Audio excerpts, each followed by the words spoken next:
Sir നമസ്കാരം. നമസ്കാരം. 2026 തെരഞ്ഞെടുപ്പ് കഴിഞ്ഞു. ഇനി വോട്ടെണ്ണാൻ കേവലം 13 ദിവസം മാത്രം അവശേഷിക്കെ പുതിയൊരു വിവാദം വന്നിരിക്കുന്നു. പേരാമ്പ്രയിൽ വോട്ടിംഗ് മെഷീൻ സൂക്ഷിച്ചിരുന്ന മുറിയിലേക്ക് അവിടുത്തെ പോളിംഗ് ഓഫീസർ ഇരു പാർട്ടികളുടെയും അല്ലെങ്കിൽ തെരഞ്ഞെടുപ്പിൽ പങ്കെടുത്ത പ്രമുഖരായ പാർട്ടികളുടെ അനുവാദം ഒന്നുമില്ലാതെ അകത്ത് കടന്നു എന്നുള്ളതിൻ്റെ ദൃശ്യങ്ങൾ പുറത്തു വന്നിരിക്കുന്നു. ഇതേ തുടർന്ന് പേരാമ്പ്രയിൽ മുസ്ലിം ലീഗ് കോഴിക്കോട് കളക്ടർക്ക് പരാതി കൊടുത്തിരിക്കുന്നു, ACPക്ക് പരാതി കൊടുത്തിരിക്കുന്നു. കളക്ടർ തന്നെ ഇത് അതീവ ഗുരുതരമായ വിഷയമാണ് എന്നുള്ളത് തന്നെയാണ് പറഞ്ഞിരിക്കുന്നത്.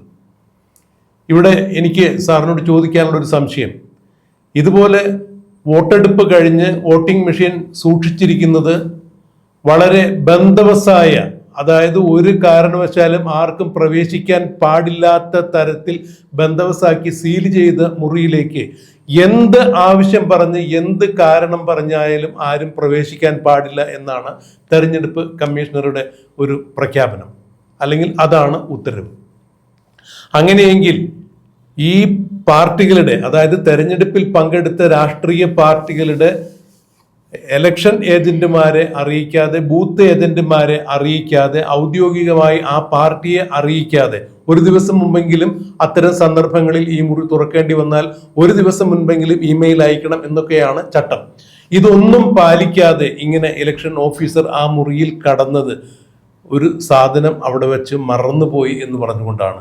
എന്ത് വിലപിടിപ്പുള്ള സാധനമായാലും ഇത്തരത്തിൽ നടത്തിയിരിക്കുന്നത് ഗുരുതരമായ ചട്ടലംഘനം തന്നെയാണ് എന്ന് തെരഞ്ഞെടുപ്പ് കമ്മീഷണറുടെ ചട്ടങ്ങൾ ഉയർത്തി കാണിച്ചുകൊണ്ട് പേരാമ്പ്രയിൽ മുസ്ലിം ലീഗ് മുന്നോട്ട് വന്നിരിക്കുന്നു. സമാനമായ രീതിയിൽ ഇപ്പോൾ നെന്മാറയിലും ഈ സംഭവം ആവർത്തിച്ചിരിക്കുന്നു. ഇതിന്റെ പിറകിൽ ഏതെങ്കിലും തരത്തിലുള്ള അട്ടിമറികൾ പ്രതീക്ഷിക്കാൻ സാധിക്കുമോ? പറഞ്ഞു കേൾക്കുന്നത് പോലെ, മാധ്യമങ്ങൾ പറയുന്നത് പോലെ 2026 തെരഞ്ഞെടുപ്പിൽ CPM-ഉം മുഖ്യമന്ത്രി പിണറായി വിജയനും അടപടലം താഴെ പോകും എന്നുള്ള ഭീഷണിയിൽ വോട്ടിംഗ് മെഷീനിൽ പോലും ഏതെങ്കിലും തരത്തിലുള്ള അട്ടിമറി നടത്താനുള്ള ശ്രമങ്ങളാണോ ഇവിടെ നടക്കുന്നത് എന്നാണ് എനിക്ക് സാറിനോട് ചോദിക്കാനുള്ളത്. പൊതുസമൂഹത്തിൽ നിന്നും ഇത്തരം ചില ആരോപണങ്ങൾ വരുന്നു. എന്താണ് ഇതിന്റെ യാഥാർത്ഥ്യം എന്താണ്? അതായത് കേട്ടുകേൾവിയില്ലാത്ത ചില നടപടിക്രമങ്ങളാണ് ഇപ്പോൾ കോഴിക്കോട് പേരാമ്പ്രയുമായി ബന്ധപ്പെട്ട് നടന്നിരിക്കുന്നത്. കോഴിക്കോട് വെള്ളിമാടുകുന്നിലാണ് 8 നിയോജക മണ്ഡലങ്ങളുടെ വോട്ടിംഗ് മെഷീനുകൾ കൊണ്ടുവച്ചിരിക്കുന്നത്. അവിടെ സ്ട്രോങ് റൂമിലാണ് വെച്ചിരിക്കുന്നത്. ഈ സ്ട്രോങ് റൂമിനോട് തൊട്ടുള്ള റൂമിലാണ് ഇത്തരം മെറ്റീരിയൽ എല്ലാം വെച്ചത് എന്നാണ് പറയുന്നത്. ഇവിടെ സ്ഥാനാർത്ഥിയായ ഫാത്തിമയ്ക്ക് മെസ്സേജ് അയക്കുന്നത്, ഇമെയിൽ അയക്കുന്നത് 1 മണിക്കൂർ മുമ്പാണ്. 1 മണിക്കൂർ മുമ്പ് പേരാമ്പ്രയുള്ള അവരോട് പെട്ടെന്ന് സ്ഥലത്തെത്തണം, ഞങ്ങളിത് സ്ട്രോങ് റൂം തുറന്നിട്ട്, ഈ റൂം തുറന്നിട്ട് അവിടെ ചില സാധനങ്ങൾ എടുക്കാണ്ട്, ലീസ്റ്റ് എടുക്കാണ്ട് വെച്ച് മറന്നുപോയത് എന്ന് പറഞ്ഞിട്ടാണ് ഇപ്പോൾ ഇങ്ങനെ തുറന്നത്. തുറക്കുമ്പോൾ ഇവരാരും, പ്രധാനപ്പെട്ട ആരും ഇല്ലാതെ ആണ് തുറന്നത്. എന്തുകൊണ്ടാണ് ഒരു ദിവസം മുമ്പ് ഈ കാര്യം അറിയിക്കാതിരുന്നത്? 2 പ്രധാനപ്പെട്ട സ്ഥാനാർത്ഥികളോ അവരുടെ നിയമിക്കപ്പെട്ട പ്രധാനപ്പെട്ട ഏജന്റുമാരോ ഇല്ലാതെ ഇത്തരം കാര്യങ്ങൾ ചെയ്യുന്നത് ഗുരുതരമായ കുറ്റമാണ്. ഒന്നാമത്, ഇലക്ഷനുമായി ബന്ധപ്പെട്ട എല്ലാ സാധനങ്ങളും വെച്ച് കഴിഞ്ഞാൽ, പൂട്ടിക്കഴിഞ്ഞാൽ പിന്നെ എടുക്കാൻ പാടില്ല, തുറക്കാൻ പാടില്ല. ഇലക്ഷന് മുമ്പ്, വോട്ടെണ്ണുന്നതിന് മുമ്പ് മാത്രമേ എടുക്കാൻ പാടുള്ളൂ എന്നുള്ളതിരിക്കെയാണ് ഇപ്പോൾ പേരാമ്പ്രയിൽ വളരെ ഗുരുതരമായ പ്രശ്നമുണ്ടായിരുന്നു. സാർ ഒന്ന് ഇടപെട്ടിട്ട്, ഇലക്ഷൻ ഈ വോട്ടെണ്ണാൻ ഇത് മെഷീൻ ഇരിക്കുന്ന സ്ട്രോങ് റൂം തുറക്കുമ്പോൾ എല്ലാ പാർട്ടികളുടെയും ബൂത്ത് ഏജന്റുമാർ ഉൾപ്പെടെയുള്ള ആളുകളെ രേഖാമൂലം അറിയിച്ച് വിളിച്ചു വരുത്തി അവരുടെ സമ്മതപ്രകാരം മാത്രമേ ഇത് തുറക്കാൻ പാടുള്ളൂ എന്നുള്ള ചട്ടം ഇരിക്കുമ്പോൾ തന്നെയാണ് ഇങ്ങനെ ചെയ്തത് എന്നുള്ളത് വലിയ അത് തന്നെയാണ് പറഞ്ഞത്. അവരുടെ എല്ലാം പെർമിഷനോട് കൂടി ഒപ്പിട്ടിട്ട് ബോധ്യപ്പെട്ടിട്ട് മാത്രമേ ഇത്തരം കാര്യങ്ങൾ ചെയ്യാൻ പാടുള്ളൂ. അത് ജനാധിപത്യത്തിന് ഏറ്റവും പ്രധാനപ്പെട്ട കാര്യമാണ്. ഇവിടെ അട്ടിമറി നടന്നു എന്ന് അതുകൊണ്ട് തന്നെ നമുക്ക് സംശയിക്കാവുന്നതാണ്. കേരളത്തിൽ ഏറ്റവും വലിയ അട്ടിമറി നടക്കുന്ന ഒരു മണ്ഡലമാണ് പേരാമ്പ്ര. ഈ പേരാമ്പ്ര മാത്രമല്ല അവിടെ ഉള്ളത്, വേറെയും മണ്ഡലങ്ങൾ. ഇത് കണ്ടുപിടിച്ചതാരാണ്? അവിടെ കാവൽ നിന്നിരുന്ന UDF-ന്റെ പ്രവർത്തകരാണ് കണ്ടത്. കോഴിക്കോട് സൗത്ത് ഡിവിഷനിലെ പ്രവർത്തകർ രാത്രിയും പകലും ഇല്ലാതെ അവിടെ കാവൽ നിൽക്കുന്നുണ്ടായിരുന്നു. അങ്ങനെ നിൽക്കുമ്പോഴാണ് അവർ CCTV ക്യാമറയിൽ ഈ പറയുന്ന പേരാമ്പ്ര മണ്ഡലത്തിന്റെ റൂം കടന്നു കയറി അതിൻ്റെ ഉള്ളിലേക്ക് കടന്നു കയറുന്ന ചിലരെ കണ്ടെത്തിയത്. ഇതിന്റെ അടിസ്ഥാനത്തിലാണ് അവർ അന്വേഷിച്ചപ്പോൾ ഇവർ കയറിപ്പോകുന്നതും അങ്ങനെ പിടിക്കപ്പെടുന്നതും.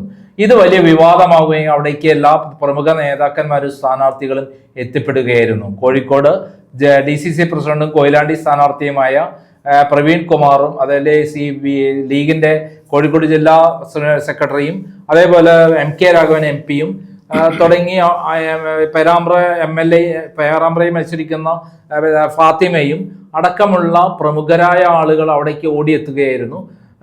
അവിടെ എത്തിയപ്പോൾ കണ്ട കാഴ്ച അവർ തുറന്ന് ഈ സാധനം എടുത്തു പോയി എന്നുള്ളതാണ് കാണുന്നത്. അത് വളരെ ഗുരുതരമായ കുറ്റം തന്നെയാണ്. കാരണം അതിനുള്ളിൽ പ്രവേശിക്കണമെങ്കിൽ ഇവരുടെ അനുവാദമില്ലാതെ, അതായത് എല്ലാ പാർട്ടികളെയും മത്സരിച്ച ഒരാളുണ്ടെങ്കിൽ, ഒരു സ്വതന്ത്രമാണെങ്കിൽ പോലും അവരെയും കൂടി അനുമതി വേണം. അതല്ലാതെ അതിൻ്റെ ഉള്ളിൽ കയറുന്നത് വളരെ ഗുരുതരമായ ലംഘനമാണ് എന്നുള്ള കാര്യത്തിൽ സംശയമില്ല. പുതിയൊരു നിർവചനം കൂടി അവർ പറഞ്ഞിട്ടുണ്ട്, മെറ്റീരിയൽ റൂമിലാണ് കയറിയത്. അതായത് വോട്ടിംഗ് മെഷീൻ സൂക്ഷിച്ച മുറിയിലല്ല എന്നാണ് പറയുന്നത്. അല്ല, മെറ്റീരിയൽ റൂമിലാണോ? മെറ്റീരിയൽ റൂം അവിടെ കൊണ്ടുവന്നാണ് വെക്കേണ്ടത്, സ്ട്രോങ് റൂമിന്റെ അടുത്തല്ല കൊണ്ടുവെക്കേണ്ടത്. നിയമപ്രകാരം മെറ്റീരിയൽ കൊണ്ടുവെക്കേണ്ടത് ഈ സ്ട്രോങ് റൂമിന്റെ അടുത്തല്ല. സ്ട്രോങ് റൂം എന്ന് പറയുന്നതിനടുത്തേക്ക് കയറുകയോ ആ വാതിൽ തുറക്കുകയോ പാടില്ല. ഈ മെയിൻ വാതിൽ തുറന്നിട്ടാണല്ലോ അകത്ത് കയറുന്നത്. അതിൻ്റെ ഉള്ളിലാണ് വേറെ റൂമിലായിട്ട് മെറ്റീരിയൽ റൂം എന്ന് അവർ നിർവചിക്കുന്നത്. ഇതെന്തായാലും വലിയ അട്ടിമറിയുടെ ലക്ഷണമായിട്ട് മാത്രമേ കാണാവൂ. അവിടെ ഇന്നലെ പ്രവീൺ കുമാർ നടത്തിയ പത്രങ്ങളോട് പറഞ്ഞ ആ ഭാഗം കൂടി നമ്മൾ കേൾക്കേണ്ടത് തുടക്കത്തിൽ നിന്ന് നമ്മൾ കൊടുത്തിട്ടുണ്ട്. ഒന്നുകൂടി കേൾക്കാം പൂർണ്ണമായിട്ട്. കേട്ടല്ലോ, അദ്ദേഹം വളരെ ഗൗരവമായിട്ടാണ് ഈ കാര്യത്തെ കാണുന്നത്. ഞങ്ങൾ കാവൽ നിന്നിരുന്നു. ഈ കാവൽ നിന്നപ്പോൾ സൗത്ത് ഡിവിഷന്റെ ആളുകൾ അവിടെ ഉണ്ടായിരുന്നു. സൗത്ത് ഡിവിഷനിൽ കാവൽ നിന്ന ആൾക്കാരാണ് ഇത് ശ്രദ്ധിക്കുന്നത്. ഈ CCTV ദൃശ്യങ്ങളിൽ നിന്ന് ഇങ്ങനെ അവിടെ തുറക്കുന്നതും അകത്തേക്ക് കടക്കുന്നതുമായ കാര്യം കേന്ദ്ര ഏജൻസിയിൽപ്പെട്ട ആളുകൾ പോലും ഉണ്ടായിരുന്നില്ല. അതായത് CRPFന്റെ ആളുകൾ പോലും ഇല്ലാതെ സാധാ പോലീസുകാരുടെ സഹായത്തോട് കൂടിയിട്ടാണ് അവിടെ കയറുകയും ഇത്തരം കാര്യങ്ങൾ ചെയ്തത് എന്നതിനുള്ളിൽ തന്നെ ഇത് ചെറിയ കുറ്റമായി കാണാൻ പറ്റുന്ന ഒരു കാര്യമല്ല. വളരെ ഗുരുതരമായ സംഭവമാണ്. കാരണം പിണറായി വിജയൻ ഏതറ്റം വരെയും പോയിട്ടും അട്ടിമറികൾ നടത്താം.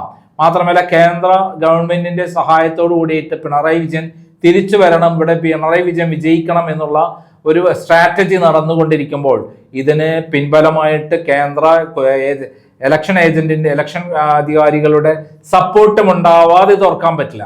എന്തായാലും പിണറായി വിജയന്റെ അറിവോട് പിണറായി വിജയന് വേണ്ടിയിട്ടായിരിക്കാം, TP രാമകൃഷ്ണന് വേണ്ടിയിട്ടാണല്ലോ അവിടെ ഇത്തരം കാര്യങ്ങൾ നടന്നിരിക്കുന്നത്. അപ്പൊ TP രാമകൃഷ്ണൻ അവിടെ പരാജയപ്പെടുകയാണെങ്കിൽ കേരളത്തിലെ ഏറ്റവും വലിയ CPMന്റെ ശക്തി കേന്ദ്രമാണ് പൊട്ടിത്തകരുന്നത്. അവിടെ ഒരു മുസ്ലിം പെൺകുട്ടിയാണ് അവിടെ ഇപ്രാവശ്യം ഇലക്ഷന് മുസ്ലിം ലീഗ് സ്ഥാനാർത്ഥിയായി വന്നിട്ടുള്ളത്. അവരവിടെ തീപ്പരി പ്രസംഗവും തീപ്പരി പ്രവർത്തനവും ഭയങ്കരമായ ജനപ്രവാഹവുമായിരുന്നു അവർക്ക് അനുകൂലമായി ഉണ്ടായിരുന്നത്. പേരാമ്പ്രയുടെ ചരിത്രത്തിൽ ഇത്രയും കാലമായിട്ട് അവിടെ ഉണ്ടാവാത്ത വിധത്തിലുള്ള ഒരു മുന്നേറ്റമാണ് ഉണ്ടായിട്ടുള്ളത്. പ്രത്യേകിച്ചും കോഴിക്കോട് ജില്ലയിൽ വലിയ അട്ടിമറികൾ നടക്കുന്നു എന്നുള്ള ഒരു വാർത്ത പുറത്തു വന്നുകൊണ്ടിരിക്കുമ്പോൾ ഒരു സ്ഥലത്ത് മാത്രമായിരിക്കില്ല ഇപ്പോൾ ഇങ്ങനെ ഉണ്ടായിട്ടുണ്ടാവുക. പല നിയോജക മണ്ഡലങ്ങളിൽ ഇത് കയറിയിട്ടുണ്ടാകാം. നെന്മാറയിലും ഇപ്പോൾ സമാനമായ സംഭവം റിപ്പോർട്ട് ചെയ്തിരിക്കുന്നു. അല്ല, ഇവിടെ തന്നെ 13 മണ്ഡലങ്ങളുണ്ട്. CPMന്റെ ഏറ്റവും കഴിഞ്ഞ തവണ ഭൂരിപക്ഷം കിട്ടിയ സ്ഥലമാണ്, 11 സീറ്റ് കിട്ടിയ സ്ഥലമാണ് കോഴിക്കോട്. ഈ 11 സീറ്റ് എന്ന് പറഞ്ഞാൽ CPMന്റെ ഏറ്റവും വലിയ അടിത്തറയുള്ള ഒരു ജില്ലയാണ് കോഴിക്കോട്. അവിടെ അട്ടിമറി നടക്കാന്ന് പറഞ്ഞാൽ CPM തീർന്നു എന്ന് കരുതാവുന്ന ജില്ലയാണ്. കണ്ണൂരിനേക്കാൾ കേരളത്തിൽ CPMനെ പൊട്ടിക്കുന്നത് കോഴിക്കോടായിരിക്കും. കോഴിക്കോട് അടിത്തറ തകർന്നു കഴിഞ്ഞാൽ കേരളത്തിൽ CPMന്റെ അടിത്തറ തകർന്നു എന്ന് വിശ്വസിക്കാം. അങ്ങനെയുള്ള കോഴിക്കോട് ജില്ലയിൽ എങ്ങനെയും തിരിച്ചു പിടിക്കാൻ വേണ്ടി ഏത് കള്ളത്തിലും കാണിച്ചിട്ടും പിണറായി വിജയൻ ശ്രമിക്കും എന്നുള്ള കാര്യത്തിൽ സംശയമില്ല. അതുകൊണ്ട് കോഴിക്കോട് ഇത് വലിയ ചെറുതായിട്ട് ഒരു മണ്ഡലം മാത്രമേ നമുക്ക് കാണാൻ പറ്റില്ല. പിന്നെ ഇപ്പോൾ പാലക്കാടും അതേപോലെ ഗുരുവായൂരിലും ഇതേപോലുള്ള ആരോപണം വന്നിട്ട് ഗുരുവായൂർ CCTV പ്രവർത്തിക്കുന്നില്ല. ഇപ്പം പാലക്കാട് തുറന്നു എന്നാണ് പറയുന്നത്.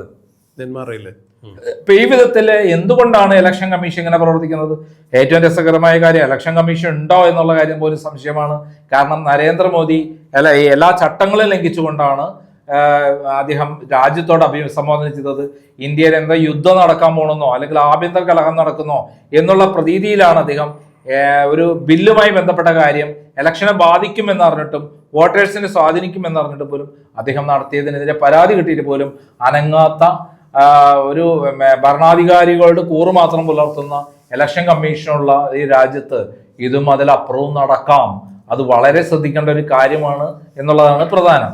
അല്ല, ഇപ്പം ഇത് ഇത്തരത്തിലുള്ള ഒരു സംഭവം, ഇപ്പോൾ സമാനമായ സംഭവം ഇപ്പോൾ ഗുരുവായൂരിലും കോഴിക്കോടും ഇപ്പം നെന്മാറയിലും പറയുന്നു എന്ന് പറയുമ്പോൾ ഇത് ഏതെങ്കിലും തരത്തിലൊരു മെറ്റീരിയൽ മറന്നു വെച്ചതിൻ്റെ അടിസ്ഥാനത്തിൽ ചെയ്തതാവാനുള്ള ഒരു സാധ്യതയില്ലല്ലോ. അങ്ങനെയാണെങ്കിൽ ഒരു സ്ഥലത്തല്ലേ വരുള്ളൂ.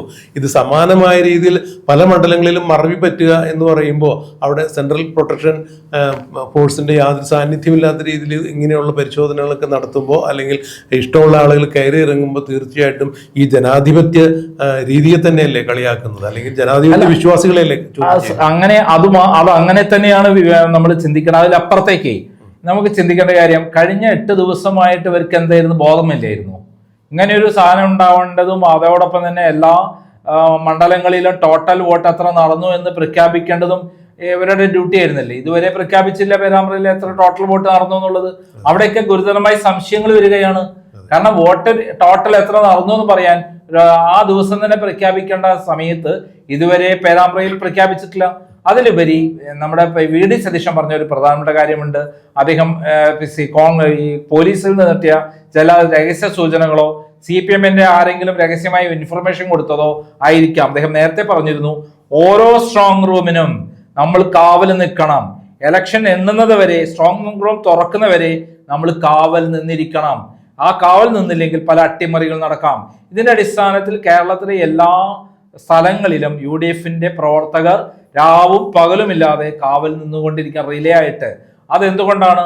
ഇത്തരം അട്ടിമറികൾ നടക്കാൻ സാധ്യതയുണ്ടെന്നുള്ള മുൻകൂട്ടിയുള്ള വിവരമാണ്. ആ വിവരം ശരിയാണെന്ന് തെളിയിക്കുന്നതാണ് ഇപ്പോൾ നടന്ന പേരാമ്പ്രയുടെ കാര്യത്തിൽ കോഴിക്കോട് വെള്ളിമാട് മുന്നിൽ നടന്ന ഈ സ്ട്രോങ് റൂമിന്റെ അടുത്തുള്ള റൂം തുറക്കുന്നു എന്നുള്ള പേരിൽ ആ സ്ട്രോങ് റൂം തുറന്നത്. ഇത് വളരെ നമ്മളെ ചിന്തിക്കുന്നതിൽ അപ്പുറമുള്ള ഒരു കാര്യമാണ്. ഒരു വോട്ട് എന്ന് പറഞ്ഞാൽ ഒരു വോട്ട് തന്നെയാണ്. മാറ്റിക്കഴിഞ്ഞാൽ ഒരു വോട്ടിന് പോലും ആളുകൾ തോൽക്കാം. സാർ, മാത്രമല്ല ഇതിപ്പോൾ നമ്മുടെ ദക്ഷിണേന്ത്യയിൽ ഇത്തരം സംഭവങ്ങളൊന്നും കേട്ടുകേൾവിയില്ല. ഇപ്പോൾ ഉത്തരേന്ത്യയിലാണ് ഇത്തരം ബൂത്ത് പിടിച്ചടക്കൽ, അല്ല എന്നുണ്ടെങ്കിൽ വോട്ടിംഗ് മെഷീനിൽ തിരിമറി നടത്തുക. ഒരിക്കൽ രാഹുൽ ഗാന്ധി തന്നെ പറഞ്ഞിട്ടുണ്ടായിരുന്നു, ആർക്ക് വോട്ട് ചെയ്താലും അത് താമരയ്ക്ക് പോകുന്നൊരു രീതിയാണ് വോട്ടിംഗ് മെഷീനിൽ പലപ്പോഴും കണ്ടിട്ടുള്ളത് എന്ന് പറയുമ്പോൾ ഇവിടെ ഇപ്പോൾ ഇങ്ങനെ വേണ്ടപ്പെട്ട അധികൃതരെ അറിയിക്കാതെ അനധികൃതമായി തന്നെ ഇത്തരത്തിലൊരു കടന്നുകയറ്റം നടത്തിയിട്ടുണ്ടെങ്കിൽ അതിൽ ഗൂഢാലോചനയുണ്ട്, അട്ടിമറിയുണ്ട് എന്ന് തന്നെ സംശയിക്കണ്ടേ? അല്ല, എല്ലാ തരത്തിലും അട്ടിമറികൾ നടക്കാം. നമുക്കറിയാം, മഹാരാഷ്ട്രയിലെ ഇലക്ഷനിൽ കഴിഞ്ഞ തവണ ലോക്സഭാ ഇലക്ഷനിൽ 48 സീറ്റിൽ 38 സീറ്റും അവിടെ കോൺഗ്രസും ശിവസേനയും കൂടി ചേർന്നപ്പോൾ, അതുപോലെ NCPയും കൂടി ചേർന്ന് നേടിയിട്ടുള്ളതാണ്. അതേ മുന്നണി തന്നെ 3 മാസം കഴിഞ്ഞ് ഇലക്ഷന് നിന്നപ്പോൾ അവിടെ ഭൂരിപക്ഷം സീറ്റും ആരാണ് നേടിയത്? BJP ആണെന്ന്. BJP മുന്നണിയും ശിവസേന ഒരു ബഷീറിന്റെ വിഭാഗമാണ് ചേർന്നത്. ഇതേപോലെ തന്നെയാണ് ഹരിയാനയിൽ നടന്നത്. ഹരിയാനയിൽ കോൺഗ്രസ് ആയിരുന്നു ഇലക്ഷനിൽ, ലോക്സഭാ ഇലക്ഷനിൽ വൻ ഭൂരിപക്ഷം നേടിയതെങ്കിൽ 3 മാസം കൊണ്ട് അവിടെ നടന്ന ഇലക്ഷനിൽ വൻ അട്ടിമറികൾ നടന്നു. ഇത് നമുക്ക് നിസ്സാരമായി കാണാവുന്നതല്ല.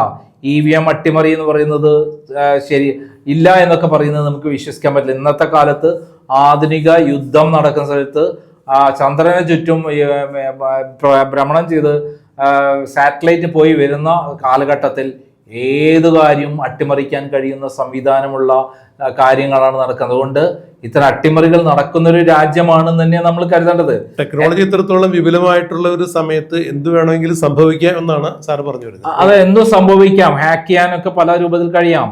കാരണം ലോകത്തിൽ ആരുടെ ഫോണും ഹാക്ക് ചെയ്യാൻ പറ്റുമെന്നുള്ള വിവരങ്ങൾ നമ്മളെ മുന്നിലുണ്ട്. ഇവിടുത്തെ നമ്മളെ വിവരങ്ങൾ ചോർത്തിയെടുക്കാൻ പറ്റുമെന്നുള്ള കാര്യങ്ങൾ മുന്നിലുണ്ട്. ഈ സന്ദർഭത്തിൽ ഇതുപോലെ വോട്ട് ചെയ്ത ഇലക്ട്രോണിക് മെഷീനാണ്. ആ ഇലക്ട്രോണിക് മെഷീനിൽ ചില സംവിധാനങ്ങൾ ഏർപ്പെടുത്തി കഴിഞ്ഞാൽ അതുവഴി അട്ടിമറികൾ നടക്കാം. ഒന്നും നമുക്ക് പറയാൻ പറ്റുന്ന കാര്യമല്ല ഈ കാര്യത്തിൽ. കാരണം ലോകം അത്രയും വേഗത്തിൽ പുരോഗമിച്ചുകൊണ്ടിരിക്കുമ്പോൾ, ടെക്നോളജി വെറുതെ പുരോഗമിച്ചുകൊണ്ടിരിക്കുമ്പോൾ തീർച്ചയായും അട്ടിമറികളൊക്കെ നടക്കാമെന്നുള്ളത് തന്നെയാണ് നമുക്ക് മനസ്സിലാക്കാവുന്നതാണ്. ആ സന്ദർഭത്തിൽ നമ്മൾ EVM വഴിയുള്ള വോട്ടിംഗ് പാറ്റേൺ മാറ്റിയിട്ട് ശരിക്കും നേരിട്ട് സ്ലിപ്പ് എഴുതി ഒപ്പിട്ടിട്ട് വോട്ട് ചെയ്യുന്ന സ്ലിപ്പിൽ ഒപ്പിട്ട് മുമ്പ് ചെയ്ത മാതിരി വരേണ്ടി വരും. അമേരിക്കയിലടക്കം അതാണ് നടക്കുന്നത്. എന്തായാലും ഇതിൽ വലിയ ദുരൂഹതയുണ്ട് എന്നുള്ളത് വളരെ സ്പഷ്ടമായിട്ടുള്ളൊരു കാര്യമാണ്. അല്ലെങ്കിൽ എന്തുകൊണ്ടാണ് ഈ വേണ്ടപ്പെട്ട ആളുകളെ അറിയിക്കാതെ ഇങ്ങനെ മെറ്റീരിയൽ മറന്നു എന്നുള്ളൊരു സംഭവം ഉയർത്തിക്കൊണ്ടുവന്നത്. ഇനി കേരളത്തിലെ ഈ പറഞ്ഞ പോലെ 140 മണ്ഡലങ്ങളിൽ സമാനമായിട്ടുള്ള ഈ സംഭവം ആവർത്തിക്കുകയാണെങ്കിൽ തീർച്ചയായിട്ടും അത് വലിയൊരു തെരഞ്ഞെടുപ്പ് സംവിധാനത്തിൻ്റെ തന്നെ പരാജയമായിരിക്കും. എന്തായാലും അങ്ങനെയൊന്നും ഉണ്ടാവാതിരിക്കട്ടെ. ഇപ്പോൾ കൃത്യമായി തെരഞ്ഞെടുപ്പ് കമ്മീഷൻ ഇടപെട്ട് ഇതിൽ കൃത്യമായൊരു നിർവചനം അല്ലെങ്കിൽ ഉത്തരവാദിത്തപ്പെട്ട ഒരു ഉത്തരവ് എല്ലാവർക്കും കൊടുക്കട്ടെ എന്ന് തന്നെ നമുക്ക് പ്രത്യാശിക്കാം. എന്തായാലും ഇത് ജനാധിപത്യത്തെ വെല്ലുവിളിക്കുന്ന രീതിയിലുള്ള ഒരു നാടകമായി മാറിക്കൊണ്ടിരിക്കുന്നു. പാടുപെട്ട് ജനങ്ങൾ അവരവരുടെ പ്രതിനിധിയെ തെരഞ്ഞെടുക്കുന്നത് അല്ലാത്ത രീതിയിൽ കയ്യൂക്കുള്ളവൻ കാര്യക്കാരൻ എന്ന രീതിയിലേക്ക് കാര്യങ്ങൾ മാറുന്നു. അധികാരം പിടിക്കാൻ വേണ്ടി ചെയ്യുന്ന ചില കളികളായി ഇത് മാറാതിരിക്കട്ടെ, അതിൻ്റെ സൂചന ആവാതിരിക്കട്ടെ എന്ന് നമുക്ക് വിചാരിക്കാം. എന്താ സംഭവിക്കുക എന്നുള്ളത് ഇനിയും കണ്ടെത്തേണ്ടിയിരിക്കുന്നു. നന്ദി, നമസ്കാരം.